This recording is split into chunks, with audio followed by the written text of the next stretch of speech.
ரீசெண்டா இப்ப ஆண்ட்ரி ஏதாவது ஒரு படம் நடிச்சிருக்காங்க அப்படின்னு சொன்னாலே ஒரு கேரக்டர் ஆர்டிஸ்ட் பண்ணிருப்பாங்களோ இல்ல மேபி கெஸ்ட் ரோல் பண்ணிருப்பாங்களோ அப்படின்ற ஒரு மைண்ட் செட்ல தான் இப்ப கொஞ்ச நாளாவே போனது.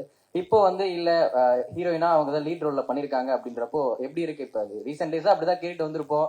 லைக் ஆயிரத்தில் ஒருவன் ஆகட்டும், வட சென்னை ஆகட்டும், ஒரு கேரக்டர் ஆர்டிஸ்டா தான் ப்ளே பண்ணிருப்பாங்க. இப்போ ஒரு ஃபீமேல் லீட்ல பண்ணிருக்கீங்க அந்த படத்துல. ஸோ எப்படி இருக்கு மேம்? நீங்க சொல்லுங்க.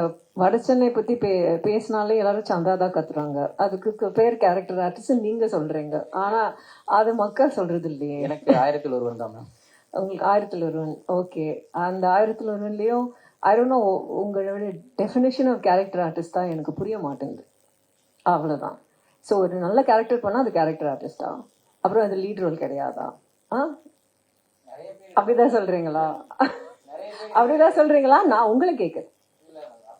நிறைய பேர் இருக்க இடத்துல நிறைய கேரக்டரை வந்து சொல்லணும் அப்படின்ற இடத்துல வந்து அது ஒரு கேரக்டர் ஆர்டிஸ்ட் தான மாதிரி பார்க்க முடியும். பட் இந்த படத்துல எடுத்துக்கிட்டோம் அப்படின்னா கவின் ஆண்ட்ரியா இவங்க 2 பேர் தான் இருக்காங்க அப்படின்ற. இல்ல, அப்படி ஒண்ணுமே இல்ல. ஒரு இன்னொரு ருஹானி சர்மாவும் இருக்காங்க படத்துல. பாத்தீங்கன்னா அவங்க தான் ஹீரோயின் ஆக்சுவலி. பிகாஸ் அவங்க தான் லவ் இன்ட்ரெஸ்ட், நான் கிடையாது. ஸோ அதுக்கு நான் கேரக்டர் ஆர்டிஸ்ட், அவர் அவங்க கேரக்டர் ஆர்டிஸ்ட். என்ன சொல்றீங்க? எல்லாருமே கேரக்டர் ஆர்டிஸ்ட் தான்.